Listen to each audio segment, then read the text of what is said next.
بسم الله الرحمن الرحيم. عن سهل بن معاذ عن أبيه قال النبي صلى الله عليه وسلم من بر والديه طوبى له وزاد الله عز وجل في عمره. حضرت معاذ رضی اللہ تعالیٰ عنہ یہ روایت کرتے ہیں کہ نبی کریم صلی اللہ علیہ وسلم نے ارشاد فرمایا، جس شخص نے اپنے ماں باپ کے ساتھ حسن سلوک کیا اس کے لیے خوشخبری ہے۔ جس شخص نے اپنے ماں باپ کے ساتھ حسن سلوک کیا اس کے لیے خوشخبری ہے کہ اللہ تعالیٰ اس کے حسن سلوک، اس کی خدمت کی وجہ سے اللہ تعالیٰ اس شخص کی عمر کو بڑھا دیتے ہیں۔ نبی کریم صلی اللہ علیہ وسلم نے ارشاد فرمایا، جس شخص نے اپنے ماں باپ کے ساتھ حسن سلوک کیا اس کے لیے خوشخبری ہے، اور وہ خوشخبری یہ ہے کہ اللہ تعالیٰ اس شخص کی عمر بڑھا دیتے ہیں۔ زندگی کا بڑھ جانا یہ بہت بڑا خزانہ ہے، یہ بہت بڑی بات ہے، اور زندگی کن چیزوں سے بڑھتی ہے؟ زندگی بڑھ جانے کی چیزیں صرف اور صرف وہ جانتے ہیں جنہوں نے زندگی عطا کی ہے، اور وہ اللہ کی ذات ہے، اور اللہ کا پیغام ہمیں رسول اللہ صلی اللہ علیہ وسلم کے ذریعے سے ہی مل سکتا ہے اور ملا ہے، اور وہ یہ ہے کہ جو ماں باپ کے ساتھ حسن سلوک کرتا ہے۔ ماں باپ کے ساتھ حسن سلوک کسے کہتے ہیں؟ ماں باپ کے ساتھ حسن سلوک کہتے ہیں ان کی خدمت کو، اور خدمت کہتے ہیں راحت رسانی کو، کہ کسی بھی عمل سے ماں باپ کو راحت رسانی پہنچانا، ان کی دوائی کا خرچہ اٹھا لیا، ان کو جیب خرچ دے دیا، ان کی ٹانگیں دبا دیا، ان کی بات مان لیا، یا کوئی بھی کام جس سے ان کو راحت پہنچے اس چیز کا نام خدمت ہوتا ہے۔ محض پیسے دے دینے کا نام خدمت نہیں ہوتا۔ جیسے ہمارے آج کے زمانے میں اولڈ ایج ہاؤسز جو کھل رہے ہیں اور بیرون ممالک میں کھلے ہوئے ہیں، وہ کہتے ہیں جی ہم اپنے باپ کو جو سب سے مہنگے والا 5 اسٹار ہوٹل ہے وہاں پر رکھیں گے، اور اس کا خرچہ گھر کی نسبت کئی گنا زیادہ ہے۔ یعنی آپ اتنا خرچہ کرنے کو تیار ہیں لیکن والد کو اپنے پاس رکھنے کو تیار نہیں ہیں۔ خرچوں سے ماں باپ خوش نہیں ہوتے، ڈالر کی خوشبو سے ماں باپ خوش نہیں ہوتے، سونے کا کنگن اور خوشبوؤں سے، سونے کی کنگن کی خوشبو سے یا سونے کی انگوٹھی سے یا ان کے ہیپی برتھ ڈے کا کیک کاٹ دینے سے ماں باپ خوش نہیں ہوتے۔ راحت رسانی کسی اور چیز کا نام ہے۔ جو اولاد اپنے ماں باپ کو وقت دیتی ہے، جو اولاد اپنے ماں باپ کی خدمت میں حاضر ہوتی ہے، اللہ کے نبی نے اس کو بڑا اچھے سے بیان فرمایا، اور بڑے اچھے انداز میں چھوٹی سی بات کے اندر بیان فرما دیا کہ جو ماں باپ کو ایک نظر محبت سے دیکھ لیتا ہے اللہ اس کو نفلی عمرے کا ثواب دیتے ہیں، اللہ اس کو مقبول عمرے کا ثواب دیتے ہیں، یعنی نفلی عمرے کا ثواب ملتا ہے جو ماں باپ کو صرف ایک نظر محبت سے دیکھتا ہے۔ تو اس کے اندر ساری جو آج کل اوبلیگیشنز ہو رہی ہیں اور طرح طرح کی چیزیں نکالی جا رہی ہیں، مادرز ڈے اور فادرز ڈے، کہ مدر کا ڈے ہے بس اسی دن ماں کو یاد کرنا ہے، یہ نہیں کہ اسی دن یاد کرنا، چلو اور دن بھی یاد کرتے ہوں گے، لیکن اس دن کی خصوصیت کیا ہے؟ اس دن کی خصوصیت آہستہ آہستہ بڑھائی جا رہی ہے، نمایاں کی جا رہی ہے، کہ کیونکہ ماں باپ کو تو رہنا ہی وہاں پر ہے، اس گھر میں رہنا، لہٰذا اس دن ماں سے ملنے کا دن ہے، اس کے علاوہ ملنے کی ضرورت نہیں ہے۔ تو خیر یہ بات اس معاملے میں اس طریقے سے۔ اگلی روایت کے اندر ایک واقعہ نقل ہے، اس واقعے کا ذکر بھی یہاں کرتا جاؤں۔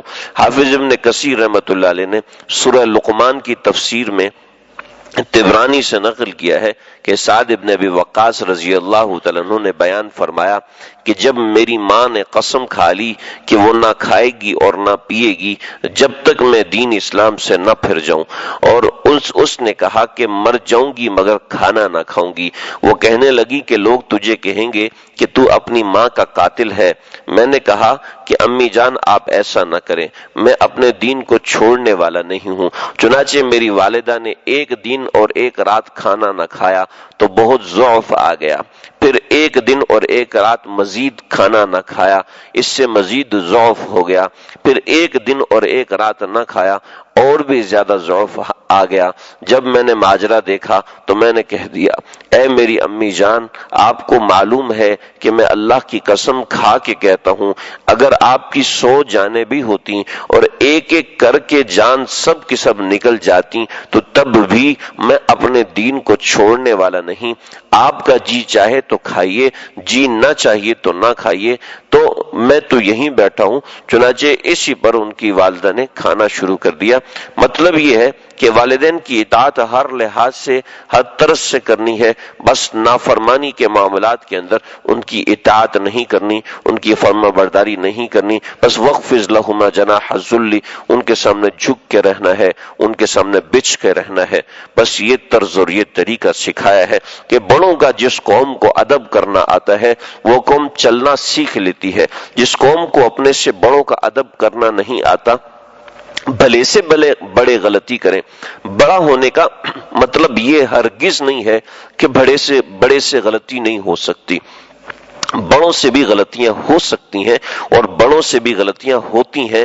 چھوٹوں کو چاہیے کہ ان غلطیوں کو نظر انداز کریں، اس لیے کہ جب یہ چھوٹے تھے تو یہ اس وقت غلطیاں کرتے تھے تو بڑے بھی اس کو نظر انداز کرتے تھے۔ محض کسی کی غلطی کو دیکھ کر اس کے بارے میں گمان قائم کر لینا، اس کے بارے میں رائے قائم کر لینا، یہ انتہائی غیر مناسب عمل ہوتا ہے۔ محض کسی ایک دو غلطی کو دیکھ کر جب تک اس کی اگرچہ اس کی عادت ہی غلطی کرنا ہے، تب بھی اس کے بارے میں کوئی ایسا معاملہ نہیں ہے، اس کے بارے میں سمجھوتا کرنے کا حکم دیا ہے، بشرطے کہ وہ بڑے ہیں، جیسے کہ ماں باپ ہیں، جیسے کہ بڑے ہیں، ان کا ادب اور ان کا احترام ضروری ہے۔ چنانچہ نبی کتنا ضروری ہے، اتنا ضروری ہے کہ میں آپ کو صرف ایک حدیث کا ترجمہ سناتا ہوں۔ نبی کریم صلی اللہ علیہ وسلم نے فرمایا، من لم یرحم صغیرنا، جو ہمارے چھوٹوں کا پر رحم نہیں کرتا، ولم یعقر کبیرنا، اور اپنے سے بڑوں کا احترام نہیں کرتا، فلیس منا، تو وہ ہم میں سے ہے ہی نہیں، یعنی وہ ہم مسلمانوں میں سے نہیں ہے۔ یعنی کامل مسلمان نہیں ہو سکتا جب تک کوئی بڑوں کا ادب کرنا نہ سیکھے۔ یعنی ہمارے معاشرے میں وہ شخص نہیں رہ سکتا جس کے دل میں بڑوں کا ادب نہیں ہے، بڑوں کا احترام نہیں ہے۔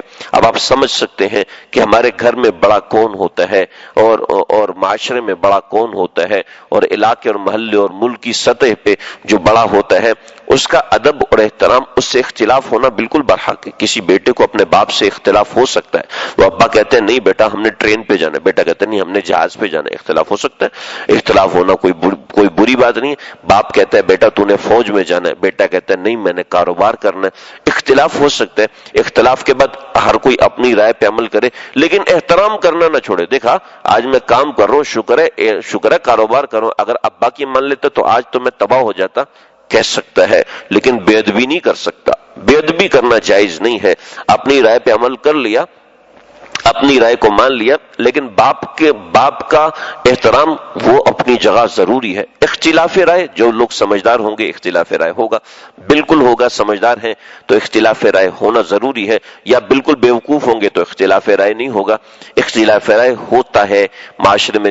اللہ کے نبی اور صحابہ کے درمیان اختلاف رائے ہو گیا، اللہ کے نبی نے فرمایا کہ باہر جا کے جنگ لڑنی ہے، صحابہ نے کہا نہیں مدینے میں لڑنی ہے، اختلاف رائے ہو گیا۔ اللہ کے نبی ناراض ہو گئے، اللہ کے نبی زرہ پہن کے آگے اور کہا چلو اب جیسے تمہارا جی چاہتا ہے ہم باہر جا کے جنگ لڑتے ہیں۔ اللہ کے نبی نے فرمایا ہم نے اندر لڑنی ہے، مدینے کے اندر رہ کے لڑنی ہے۔ صحابہ نے کہا نہیں باہر جا کے لڑنی، میں نے الٹا کہہ دیا، تو صحابہ نے کہا جی باہر جا کے لڑنی، تو اللہ کے نبی اور صحابہ میں بھی اختلاف رائے ہوا۔ ایسا نہیں کہ ان کے اوپر عذاب نازل ہوا، ایسے گھر میں باپ اور بیٹے کے درمیان، میاں اور بیوی کے درمیان اختلاف رائے ہو سکتا ہے، اور دونوں اپنی رائے پر قائم رہیں، یہ بھی ہو سکتا ہے، لیکن ایک دوسرے کے احترام میں قطعاً کمی نہیں آنی چاہیے، ایک دوسرے کی عزت نفس کے اندر قطعاً کمی نہیں آنی چاہیے۔ ہم نے دیکھا اپنے اکابرین کو کہ آپس میں اتنا شدید اختلاف رائے ہے۔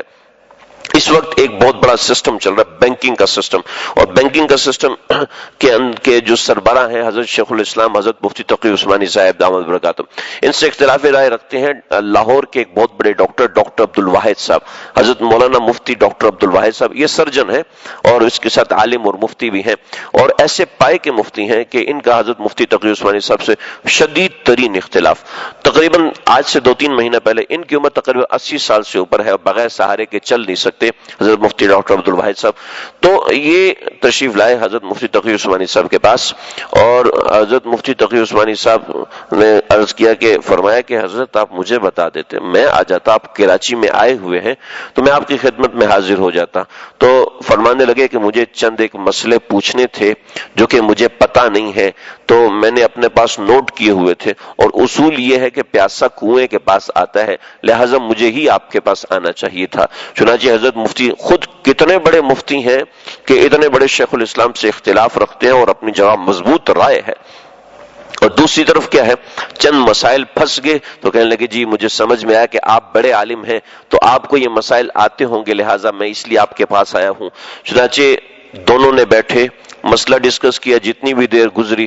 اس کے بعد حضرت ڈاکٹر عبد الواحد صاحب دو آدمیوں کے سہارے چل رہے تھے، تو ایک سہارا حضرت مفتی تقی عثمانی صاحب نے ساتھ لے لیا، اور ساتھ لے کر بغل میں ہاتھ ڈال کے خود گاڑی تک پہنچانے آئے، اور ڈاکٹر عبد الواحد صاحب نے ہدیہ دیا، کہا یہ ہے میری طرف سے ہدیہ، میں آپ کے لیے لے کر آیا تھا. کہا نہیں حضرت، اگر آپ آئیں گے اور تکلف کریں گے، ہمیں یہ تکلف پسند نہیں ہے.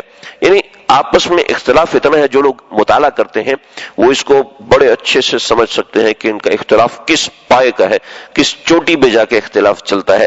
لیکن دوسری طرف محبت ایسی ہے، ایسی خوبصورت محبت، ایسی ہنسی محبت کہ انسان کے جیسے یہ دونوں آپس میں بھائی بھائی ہیں. آپس میں اختلاف رائے ہو، لیکن اختلاف رائے کو ذاتیات پہ نہ لے کے تو اس چیز کا قائل ہے، تو اس چیز کا قائل، تو اس وقت یہ بھی بے وقوفانہ حرکت کر رہا تھا. نہیں، اختلاف رائے ہوگا باپ اور بیٹے کے درمیان، میاں اور بیوی کے درمیان، لیکن ایک دوسرے کا ادب اور احترام. بہن اور بھائیوں میں اختلاف رائے ہوگا، لیکن ایک دوسرے کا اختلاف رائے کے باوجود ادب اور احترام یہ نہایت ضروری ہوتا ہے. اور ماں باپ کا ادب اور احترام وہ تو آخرت کے کامیابی کا ذریعہ ہوتا ہے. اللہ سمجھنے کی اور عمل کرنے کی توفیق عطا فرمائے.